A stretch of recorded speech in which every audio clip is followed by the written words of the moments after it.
교리 공부에 오신 여러분을 환영하고요. 여러분 대단하십니다. 네, 강요할 수는 없는데 진짜 교리 공부는 중요합니다. 네, 중요하고 다 같이 들을 수 있으면 좋겠습니다. 좋고 혹시 못 들어도 제가 영상을 계속 많이 보지도 않는데 계속 영상을 올리는 이유는 우리 또 못 들으신 분도 들으시고 또 들으신 분도 또 듣고 우리 교인들을 위한 목적이거든요.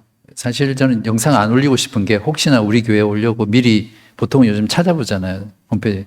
그래서 제 설교 듣고 오기로 했다가 안 오실까 봐. 그러니까 영상으로 또 듣는 거랑 현장에서 듣는 거랑은 또 다르거든요. 그래서 현장 가운데 역사하시는 하나님의 성령의 역사가 있기 때문에 그래서 안 올리려고 할까 이렇게 생각도 많이 해봤는데 그래도 우리 교인들을 위해서 올리니까 좀 많이 활용하시고요. 다 공부 잘 하시겠지만 제가 보니까 그렇더라고요. 어떤 내용을 3번 복습하니까 완전히 내게 되더라고요. 3번. 제가 학교 다닐 때도 그렇게 공부했거든요. 그러니까 처음 볼 때는 쭉 전체를 한번 보고 한 번 더 좀 세밀하게 보고 3번째는 그냥 이렇게 거의 좀 이렇게 외워지잖아요. 그러면 다른 사람한테 가르칠 수 있는 정도가 되는 것 같아요. 네, 그러면 우리 3번째 시간 성경에 대해서 오늘은 6항에서 10항까지 살펴볼게요. 자, 6항 먼저 신앙 고백서 내용을 먼저 볼게요. 네, 일단 고백서 내용을 간단하게 한번 살펴볼게요. 자, 하나님 자신과 자신의 영광과 인간의 구원, 또 믿음과 삶에 필요한 모든 것에 대하여 하나님께서 계획하신 모든 것을 성경에 명백하게 기록해 두셨다. 그죠? 하나님 자신의 영광, 인간의 구원, 그리고 우리의 믿음과 삶에 필요한 모든 것이 성경에 다 있습니다. 그래서 성경을 통해서 우리는 하나님의 뜻, 하나님이 우리에게 원하시는 것, 우리의 믿음, 삶, 하나님 자신에 대해서 우리가 알아야 될 부분, 또 구원에 대해서 알아야 될 부분, 이런 것들은 성경에 다 기록되어 있습니다. 그러니까 우리가 성경을 통해서 그걸 알아야 되겠죠. 자, 그렇지 않을 경우라는 건 뭐냐면 성경에 나와 있지 않는 부분이 있잖아요. 이제 그런 부분에 대해서는 어떻게 그러면 우리가 하나님의 뜻을 알 수 있을까? 선하고 필연적인 추론. 선해야 됩니다. 필연적인 추론. 그러니까 성경에서 말하지 않는 부분에 대해서 어떤 내용을 알기 위해서 그냥 인위적으로 자기적으로 끌어서 갖다 맞추란 말이 아니라 하나님의 뜻에 합당한, 선해야 되고 그렇게 누구든지 동의할 수 있게 끌어낼 수 있는 필연적인 추론, 그죠? 그것을 통해서 찾아낼 수 있다. 그렇게 말하고 있어요. 그리고 그러므로 이 성경에다 성령의 새로운 계시에 의해서든지 혹은 인간들의 전통에 의해서든지 아무것도 어느 때를 막론하고 더 첨가할 수 없다.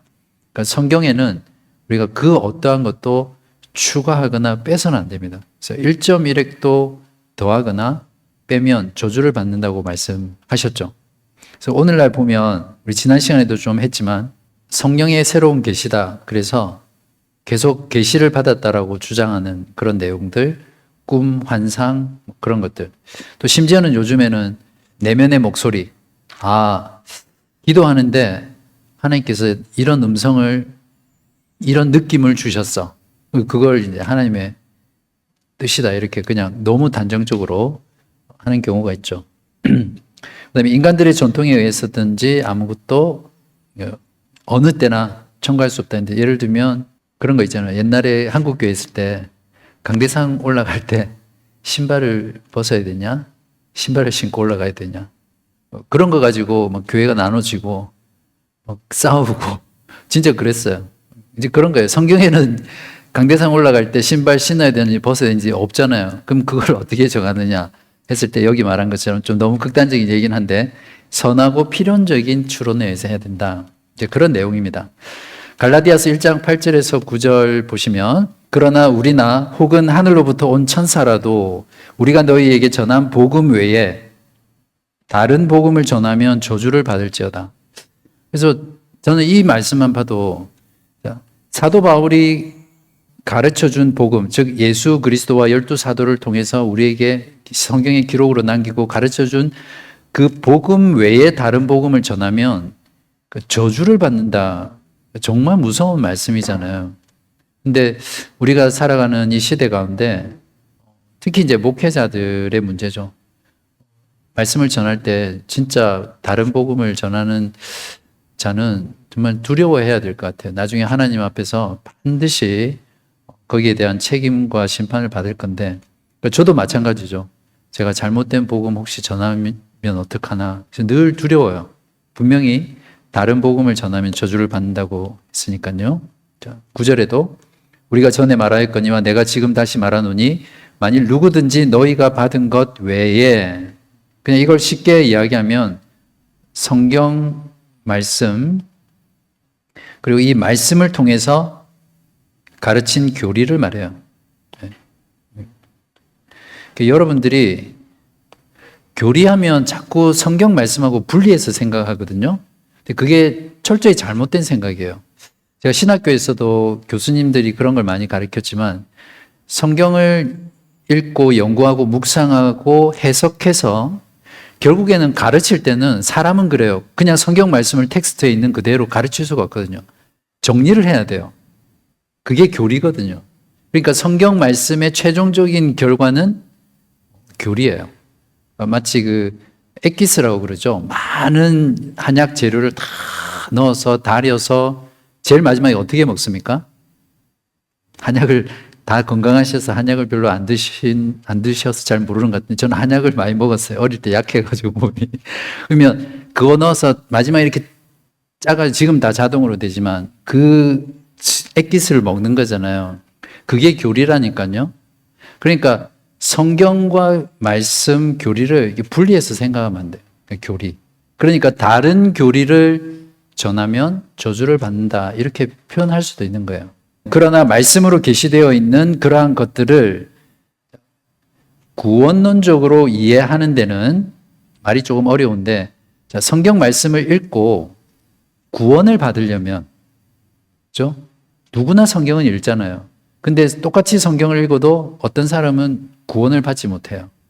심지어는 신학교 교수도 성경에는 해박한 지식이 있어요. 성경의 원어인 히브리어, 헬라어, 아람어까지 거의 박시가죠. 근데도 구원을 못 받는 신학자들이 많아요. 말씀에 계시되어 있는 것을 구원받기 위해서 이해하는 데는 하나님의 성령의 내적 조명이 필요하다는 것을 우리는 인정한다. 자, 이거는 우리가 성경을 읽고 그것을 읽고 구원을 받기 위해서는 성령의 내적 조명이라는 건 뭐냐면 사람 안에 성령께서 그 말씀을 계시해 주시는 거예요. 그러니까 하나님의 조명이라는 말 어떤 말씀인지 아시죠? 여기에 사람들이 아무리 많이 앉아 있어도 불을 끄면 누가 어디에 있고 뭐가 있는지 모르잖아요. 근데 불을 탁 켜면 그걸 분명히 드러나잖아요. 그래서 성경 말씀이 그런 거예요. 성령의 내적 조명이라는 게 보통 때는 또 평생을 이 말씀을 읽었는데 그전에는 이 말씀이 그냥 문자로 남아있다가 근데 어느 순간 예수를 믿게 될 때 그 말씀이 예수님이 십자가에서 죽으셨다 예를 들면 그런 본문이 있을 때 그 본문이 그냥 확 마음속에 빛이 비치는 거예요. 그러니까 성령께서 그 말씀을 깨닫도록 조명해 주시는 거예요. 불을 켜주시게 되면. 그러면 그 사람은 그걸 믿고 구원을 받을 수 있는 거죠. 그걸 성령의 내적 조명이라고 이해하시면 됩니다. 그래서 왜 어떤 사람은 구원을 받고 구원을 받지 않느냐는 바로 이 성령의 내적 조명이 있고 없고 그 차이입니다. 또한 하나님께서 드리는 예배와 교회의 정치에 관해서는 인간적인 활동이나 단체에서도 찾아볼 수 있는 어떤 격식들이 있다는 것을 인정한다. 이러한 격식들은 반드시 준수되어야 하는 말씀의 일반적인 법칙을 따라서 본성의 빛, 또 기독교인의 신중한 사려 분별에 의해서 정해야 하는 것이다. 우리가 예배 순서를 정할 때 성경에 예배 순서 나와 있습니까? 안 나와 있죠. 그러면 어떻게 예배 순서를 정해야 하는가? 그런 고민이 생기잖아요. 그걸 정할 때 여기에 나와 있는 이런 걸로. 세상의 모든 어떤 단체나 사람들에도 다 어떤 예식이라는 게 있잖아요. 그런 것처럼 교회 정치라든지 예배라든지 또 관리하는 거라든지 이런 모든 것들을 할 때 성경에 없는 부분에 관해서는 어떻게 해야 되느냐, 이제 거기에 대해서 지금 신앙 고백서가 이야기해 주고 있습니다. 그래서 말씀의 일반적인 법칙을 따라서 해야 한다, 그렇게 설명하고 있는데, 혹시 여러분 이런 말 들어보셨어요?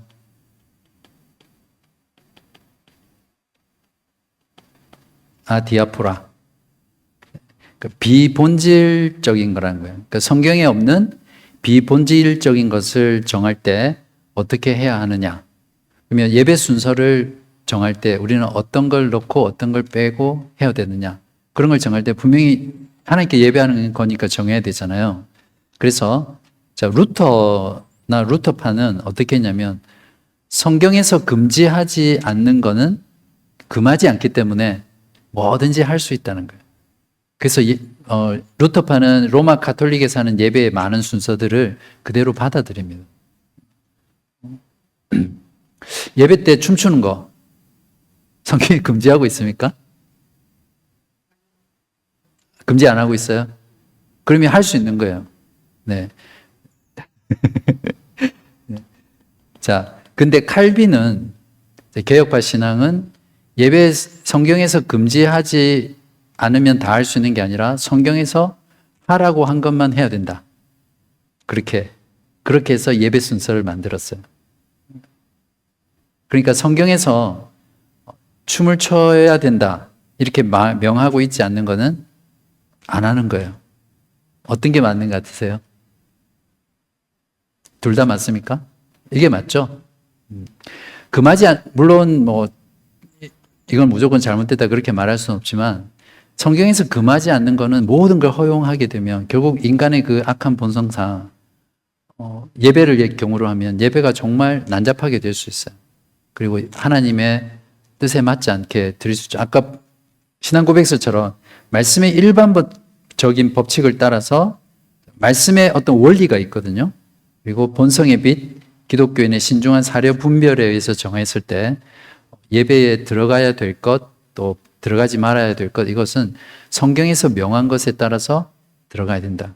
그래서 지금 저희가 하는 예배의 모든 순서는 종교개혁 이후부터 하나님께서, 그러니까 구약 성경부터 신약 성경을 다 연구해서 하나님의 백성이 하나님께 예배할 때는 이렇게 예배하는 것이 하나님께 바르게 하는 예배다, 성경의 근거가 있는 예배다 해서 그 순서들이 다 나온 거예요.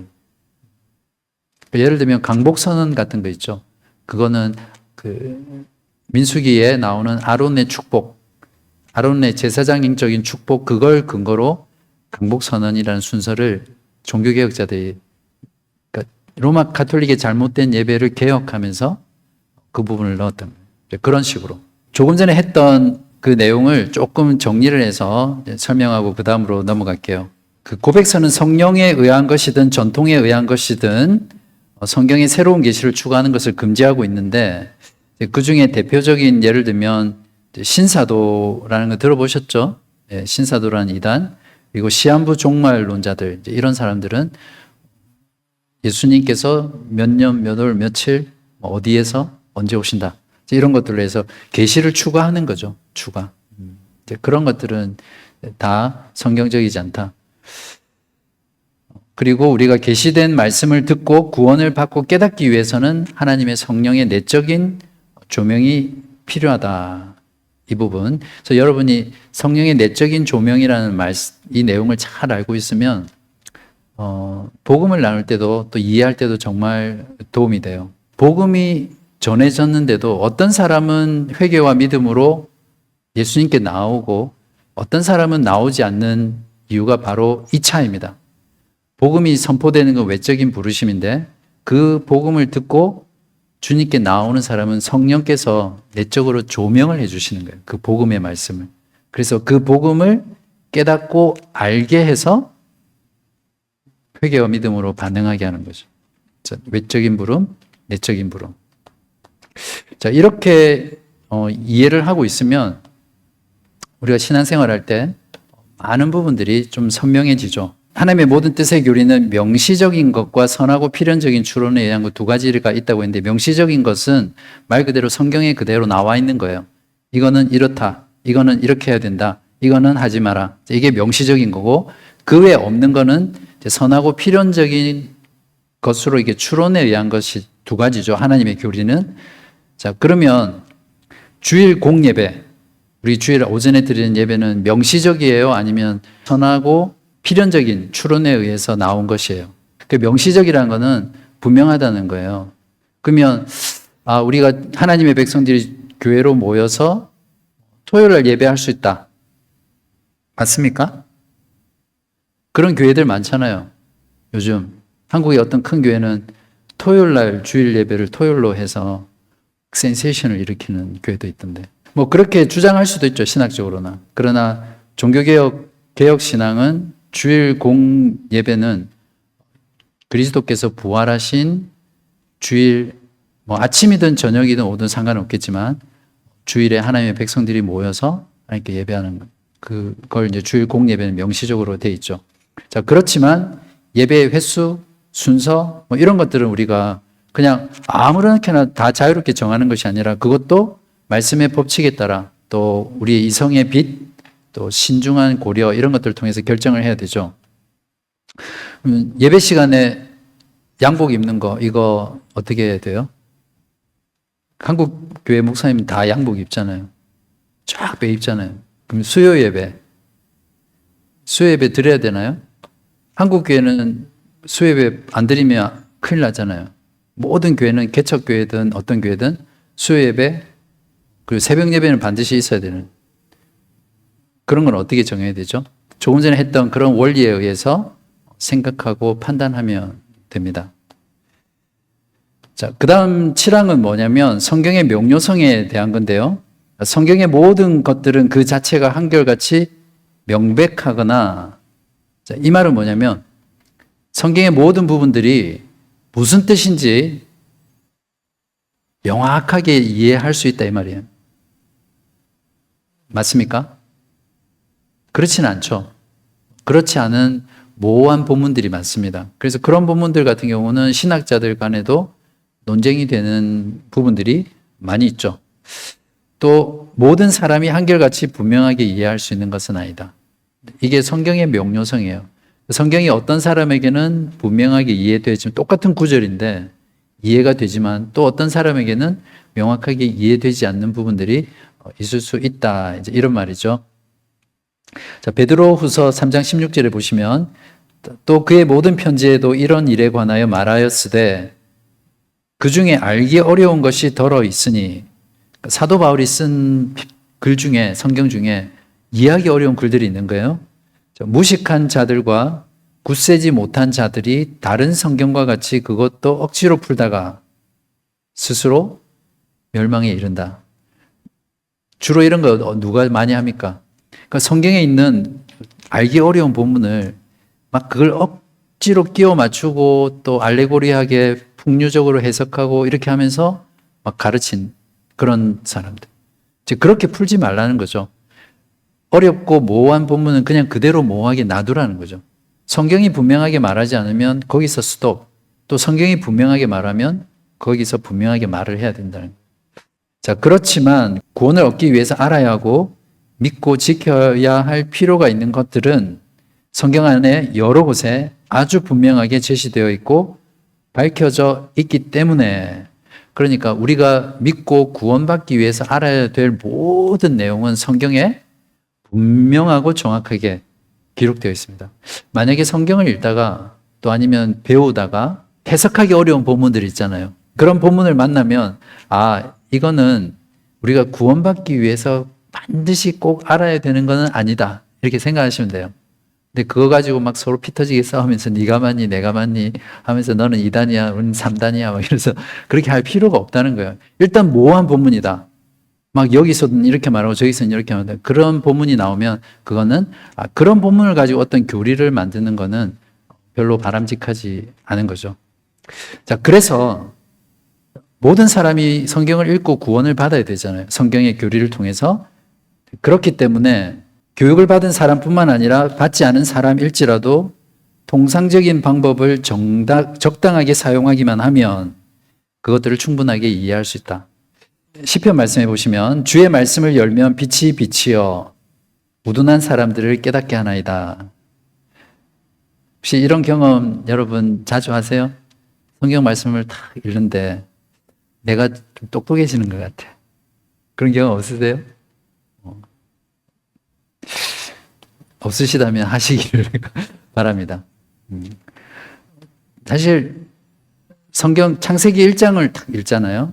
또는 2장과 3장을 읽으면 벌써 이 온 우주와 세상과 인간이 어떻게 어떻게 만들어졌는지 그걸 안다는 것 자체가 놀라운 지식과 지혜잖아요.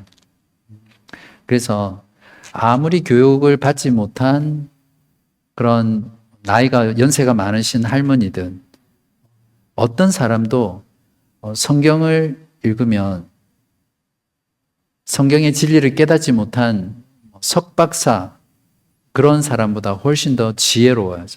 그거는 100%예요. 하나님의 이런 오묘한 창조와 섭리와 질서와 보존하심을 모르는 그 세상의 철학 박사들보다 그런 건 몰라도 성경을 통해서 우리가 어디서 왔고 왜 여기 살고 무엇을 위해서 살고 죽음 뒤에 어디로 가는지 또 역사가 끝날 종말에 어떤 일들이 일어난지를 아는 사람은 그 사람보다 훨씬 지혜로운 거죠. 그래서 여러분들이 성경을 진짜 진지하게 매일매일 펴면서 읽으면 성경이 나를 지혜롭게 하는구나 그런 생각을 하게 될 겁니다. 자, 그러면 여기에서 통상적인 방법, 그러니까 성경은 누구나 이해할 수 있다고 말했습니다. 이 통상적인 방법이 뭐냐면 어떤 것들이 있습니까? 성경을 잘 때 베고 자면 성경 말씀이 깨달아지는 그건 통상적인 방법이 아니죠. 가장 간단한 건 성경을 읽는 거죠. 그죠? 네, 독서하는 거. 그 다음에 좀 더 깊이 하기 위해서는 연구하는 거겠죠. 여기에는 묵상도 들어가겠죠.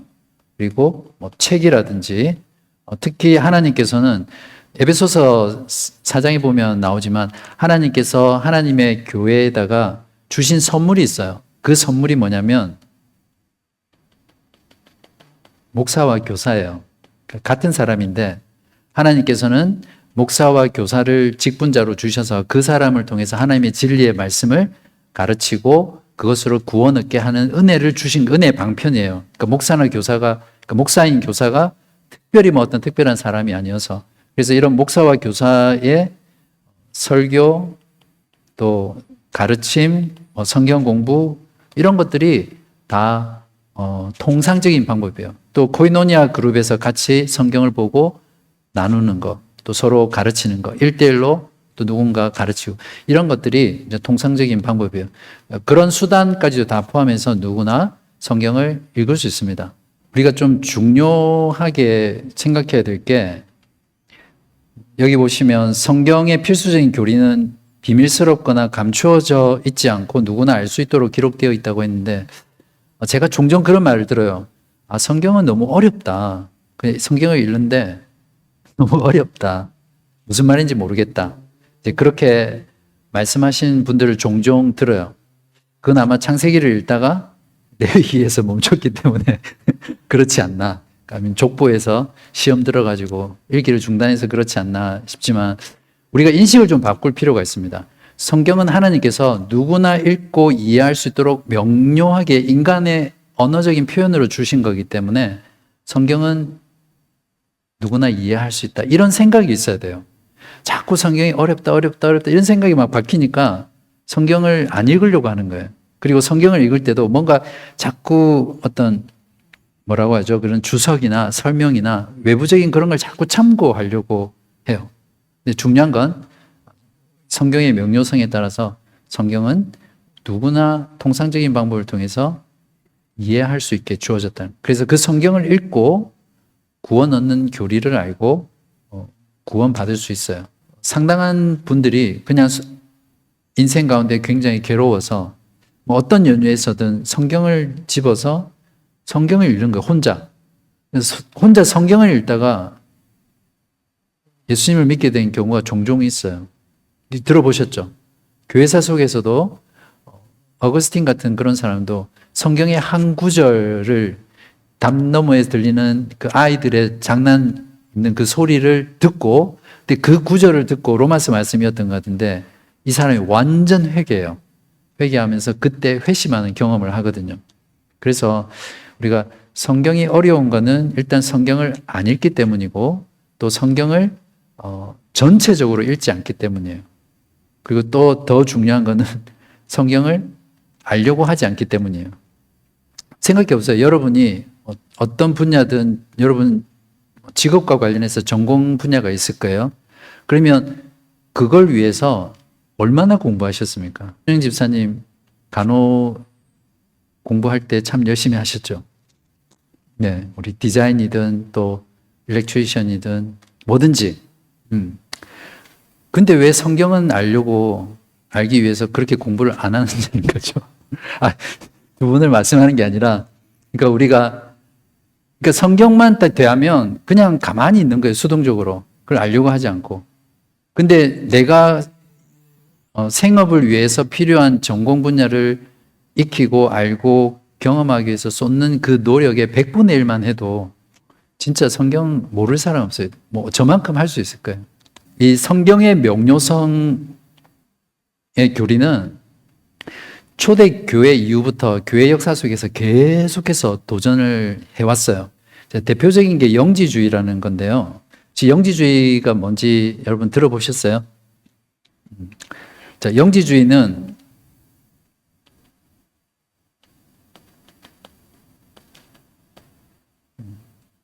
철자는 틀릴 수 있습니다. 항상 제가 영어를 쓸 때는 믿지는 마세요. 틀릴 수 있다는 거 알고. 그러니까 그노티즘이라고 해서 이 그노티스라는 게 영어로 knowledge, 지식. 그러니까 어떤 지식이 있어요. 특별한 지식이 있어요. 근데 그 특별한 지식이기 때문에 모든 사람이 알 수 있는 게 아니라 특별한 사람만 이 지식을 알 수 있다는 거예요. 그게 영지주의입니다.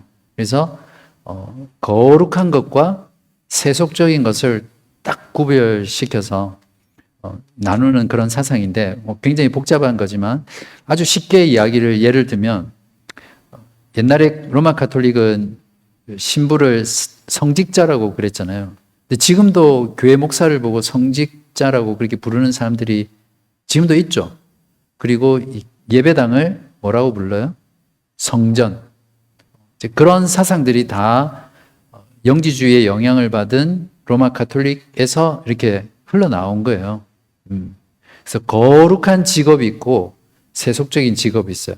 그래서 기독교와 관련된 어떤 봉사와 관련된 직업은 거룩한 직, 성직이고 그 외에 세속적인 직업, 소위 말하는 의사, 변호사, 간호사, 또 트레이더, 운전자, 아니면 모든 직업은 다 세속적인 거니까 이거는 거룩하지 않은 건 속한 거예요. 이거는 마음대로 해도 되고 이거는 막 홀리하게 이렇게 해야 되는 거예요. 이런 영지주의적인 사상이 오늘날 기독교 안에 많이 침투해져 와 있어요. 그리고 저와 여러분의 삶 가운데도 많이 나타나 있고 그렇잖아요. 주일날 교회 오면 다들 홀리해. 그죠? 다들 너무 거룩해. 근데 6일 동안 삶을 보면 진짜 마음대로 사는 사람들이 많잖아요. 그러니까 주일은 거룩한 날이고 나머지 6일은 속된 날인 거예요. 이거 딱 이분법적으로 분리해가지고 그냥 세상, 그러니까 6일 동안 사는 곳은 세상, 여기는 거룩한 하나님이 거하시는, 이렇게 분리해서 하는 거죠. 그렇지 않잖아요. 모든 날이 주의 날이고 거룩한 날이고 모든 곳이 하나님의 통치 가운데 있는 곳이거든요. 그래서 우리의 6일의 삶도 그곳이 거룩한 곳이에요. 그죠? 그래서 여러분의 직장, 여러분의 가정, 여러분이 만나는 모든 사람들, 그런 모든 곳이 하나님의 통치가 임하는 여러분으로 인해서 거룩한 곳이다. 이런 것들을 이제 분리하는 것이 영지주의다 이렇게 표현하거든요. 그래서 그런 면에서 로마 가톨릭은 일종의 영지주의예요. 그렇죠. 로마 가톨릭은 성경 말씀은 특별한 사람이 알 수 있는 거다. 일반 평신도들은 다 알 수 없다 해서 교황이나 신부들이 그 성경 말씀을 알 수 있다라고 분리를 시키잖아요. 그죠? 성경은 명료하게 누구나 일반인이든 누구나 다 이해할 수 있는데 특별한 성직자만 이해할 수 있다고 가르치니까, 그리고 뭐 안 가르치려고 하고, 그래서 일종의 영지주의다 이렇게 표현하는 겁니다. 그 외에 여러분들을 위해서 좀 예방 백신 차원에서 말씀을 드리면, 이단들이 주로 이렇게 많이 합니다. 실제로 이단의 전략이에요. 그러니까 비유풀이라는 거 들어보셨죠? 성경을 어떤 자기들만 이게 해석하는 방식이 있어요. 그래서 요게 맞다고 하는 거예요. 그러니까 이단들이 주로 제일 많이 쓰는 방법이, 우리도 많이 쓰지만, 일단 성경 공부 가자. 저기도 어젠가 내려올 때 보니까 무료 성경 공부 막 이렇게 해가지고 거기에 딱 끌려가잖아요. 그리고 그 말을 듣다 보면 넘어가요. 일단 그 사람들의 제일 첫 번째 전략이 기존 교회를 막 비판해요. 그러면서 우리가 해석하는 게 요게 맞다. 그래서 막 비유풀이를 기가 막히게 해요. 그러면 이게 솔깃하거든요. 그러다가 그 논리에 빠지면 이제 못 나오는 거예요. 그렇기 때문에 우리가 성경의 명료성 교리만 제대로 알아도 우리가 잘못된 가르침과 이단 사상, 그리고 여러분의 신앙을 온전히 지켜나갈 수 있고요. 뭐 그런 것에서 지켜나가는 것뿐만 아니라 여러분이 신앙생활 하는 데 있어서도 얼마나 큰 유익을 주는지 모릅니다. 파랑입니다. 옛날 하나님의 백성의 모국어였던 히브리어로 기록된 구약 성경이나, 이제 이거는 아시죠? 구약 성경은 히브리어로 기록됐다는 거, 그리고 신약 성경은 헬라어로 기록됐죠. 기록된 신약 성경은 하나님에 의해 직접 영감되었고, 또한 하나님의 비상한 보호와 섭리에 의해서 모든 시대에 걸쳐 순수하게 보존되었기 때문에 그러므로 신뢰할 수 있다. 맞습니까? 성경의 원본 남아 있습니까? 안 남아 있습니까? 그러니까 처음 기록한 원본은 없어요. 없는데, 그러니까 히브리어 원본, 헬라어 원본 없는데, 이제 그게 계속 사본이 있겠죠. 손으로 카피하고, 구텐베르크 인쇄술이 나와서 그때부터 찍기 전에는 다 사람이 손으로 필사한 거거든요. 근데 여기에 보면, 그러면 원본이 없는데 우리가 어떻게 이걸 하나님의 말씀이라고 믿을 수 있느냐. 그런 질문에 대한 답이에요. 근데 여기에서 대답하기는 하나님의 비상한 보호, 그리고 섭리에 의해서 모든 시대에 걸쳐서 보존됐다는 거예요. 이럴 때 믿습니까?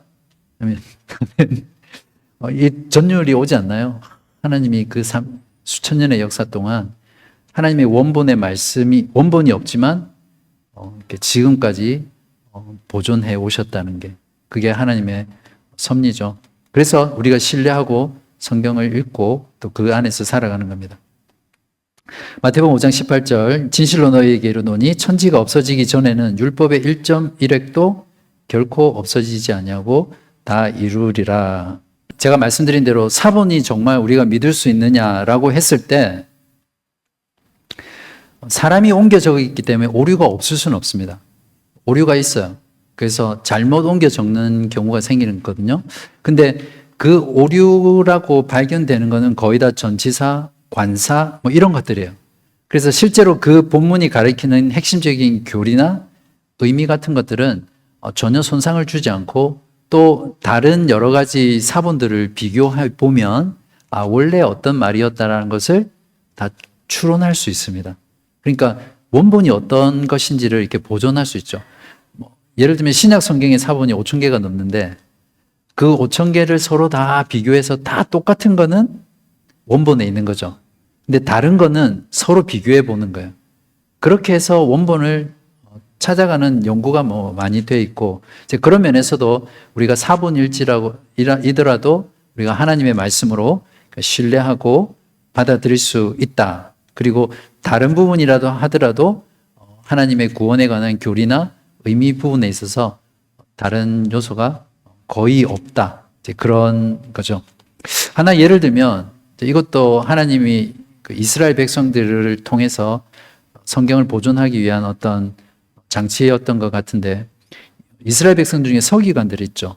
서기관들이 이 성경을 필사하는 역할을 했잖아요. 그래서 예를 들어 두루마리기에 쭉 쓰면 이사야서다. 이사야 처음부터 이렇게 뭐 그 전에 뺏기는 어떤 원본이 있을 거 아니에요. 그러면 그걸 필사할 때 처음부터 써요. 쭉. 히브리어는 이렇게 써요. 이렇게 쓰다가 틀리잖아요. 그러면 찢어버리고 다시 두루마리니까 안 찢어지겠죠. 찢어버리고 처음부터 다시 써요. 그래서 그거를 100번이 넘어도 그렇게 하는 거예요. 그러니까 얼마나 이 사람들이 철저하게 하나님의 말씀의 원본을 지키려고 했는지 몰라요. 비록 그 사람들이 진정한 신앙이 없었다 해도. 그러니까 하나님은 그런 민족의 그런 부분들을 사용하셔서 구약 성경을 보존하신 겁니다. 그러니까 놀라운 거죠. 그래서 사본은 신뢰할 수 있다. 우리가 보는 모든 성경은 다 사본입니다. 거기에다가 번역했죠. 원본을 복사한 사본에다가 그 사본을 다시 자국어로 번역했잖아요. 자, 성경의 명료성에 의하면 모든 사람은 성경을 읽고 구원을 받아야 돼요. 그리고 어떻게 살아야 할지도 알아야 되고. 근데 모든 사람이 히브리어, 헬라어, 아람어를 알 수 있는 건 아니잖아요. 그죠? 자, 그러면 어떻게 해야 됩니까? 자기 나라 언어로 번역해야 되겠죠. 그래서 종교개혁자들이 개혁한 것 중에 결정적인 게 번역을 한 겁니다. 그래서 그 당시에는 자국어로 성경을 번역한 그 자체로 화형을 당할 수밖에 없는 그런 시대였어요. 그러니까 로마 가톨릭에서 얼마나 그걸 철저하게 핍박했냐면, 그러니까 성경을 가지고 있는 것 자체가 금서였고, 그래서 발견해서 성경을 번역한 성경이 있으면 그거 다 그 도시에 끌어모아서 그냥 불태워버렸어요. 그리고 그것을 소장하고 있으면 잡혀가서 감옥에 갇히거나 결국에는 화형을 당하기도 하는, 순교하는 그런 역사들이었어요. 그래서 교회에서는 순교자의 피를 먹고 자라왔다, 그런 표현들이 있는 거예요. 자, 틴델 같은 사람은 이제 그 성경을 영어로 번역한 사람이잖아요. 근데 그것 때문에 순교를 당해요. 화형을 당하는데 그 사람이 화형을 당하기 전에 이런 기도를 했습니다. 주여 영국 왕의 눈을 열어 주시옵소서. 이런 기도를 하죠. 그리고 순교합니다. 근데 그 기도가 응답이 돼요. 2년 후에, 틴델이 화형당한 지 2년 후에 1538년 헨리 8세가 각 교회에 영어로 된 성경을 다 비치하라고 명령을 내립니다. 그래서 실제로 종교개혁의 핵심적인 원동력은 모든 사람이 성경을 읽게 한 것이라는 거예요. 그러니까 그만큼 이 사본도 신뢰할 수 있지만 그 사본을 하나님의 말씀에 따라서 잘 번역한 번역 성경 또한 신뢰할 수 있는 하나님의 말씀입니다. 그러니까 물론 그 원본 사본이나 그러니까 원어 성경보다는 더 높은 가치를 가질 수는 없어요. 아무래도 번역한 성경이기 때문에 원어적인 의미를 정확하게 반영하지 못하는 부분들이 있거든요. 그럼에도 불구하고 우리가 그 번역한 성경을 통해서 하나님을 믿고 구원받고 신앙생활을 할 수 있는 거죠. 신뢰할 수 있는 하나님의 말씀이다. 그렇지 않으면 우리가 가지고 있는 한글 성경을 보고 하나님의 말씀이다 말할 수 없죠. 항상 원어 성경 가져와. 그래가지고 원어 성경을 보면서 이것이야말로 하나님의 말씀이야. 원어 성경은 이렇게 말해. 이렇게 해야 되거든요. 근데 그렇지 않다는 거죠. 그래서 잠깐 우리 종교개혁자들이 우리를 위해서 이 목숨 걸고 성경 번역을 해준 것에 대한 감사하는 시간을 잠깐 묵념으로 가질까요? 교회사를 공부하면 그런 것들 좀 알게 되는데 참 얼마나 감사한지 몰라요. 그분들의 그런 진리를 보존하고 누구에게나 말씀을 통해서 복음을 듣고 구원받기를 원하는 그 열망 때문에 그렇게 생명을 걸고 번역해 나가고 진리를 지키고 개혁해 나갔다. 이런 것 자체를 보면 진짜 너무너무 감사해야 된다. 우리가 지금 이렇게 신앙생활을 할 수 있는 게 거저 주어진 게 아니다. 이런 것들을 많이 깨닫게 됩니다. 자, 그래서 이민자 자녀들은 자기들이 잘하는 언어로 신앙생활을 해야 됩니다. 그래서 예배도 그렇고 설교를 들을 때도 자기가 생각하는 모국어로 예배하고 설교를 들어야죠. 그래야 듣고 깨닫고 구원받기 때문에 그렇습니다. 신앙생활도 할 수 있고. 그래서 저희 교회는 온 세대 예배를 하는데 그래서 이게 참 숙제예요.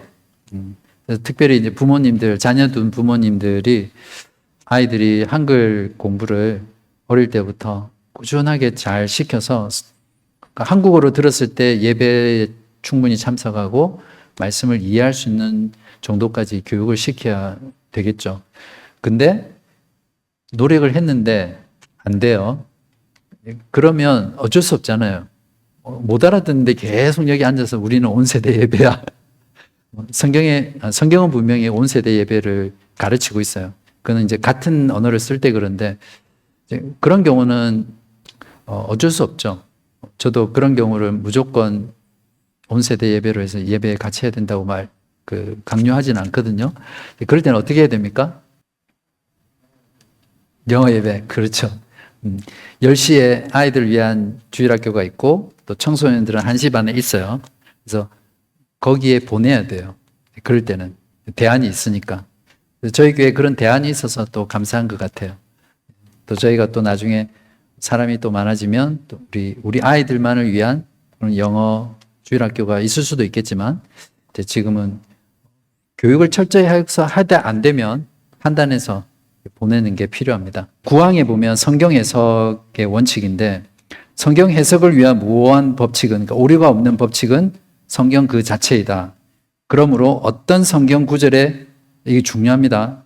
성경 구절에 참되고 완전한 의미에 대하여 의문이 생길 때에는 그것에 대해 보다 분명하게 말하고 있는 다른 성경 구절에 비추어 그 뜻을 이해해야 한다. 이게 진짜 중요합니다. 성경에 그렇게 많이 하잖아요. 성경 구절 탁 떼와가지고 봐라, 성경이 하나님이 이렇게 말씀하시잖아. 그렇게 하면 안 된다는 거죠. 그게 모호할 때는 다른 성경의 다른 부분은 어떻게 말하는지 그거를 참고해서 그 뜻을 이해해야 한다는 거죠. 그래서 이게 성경을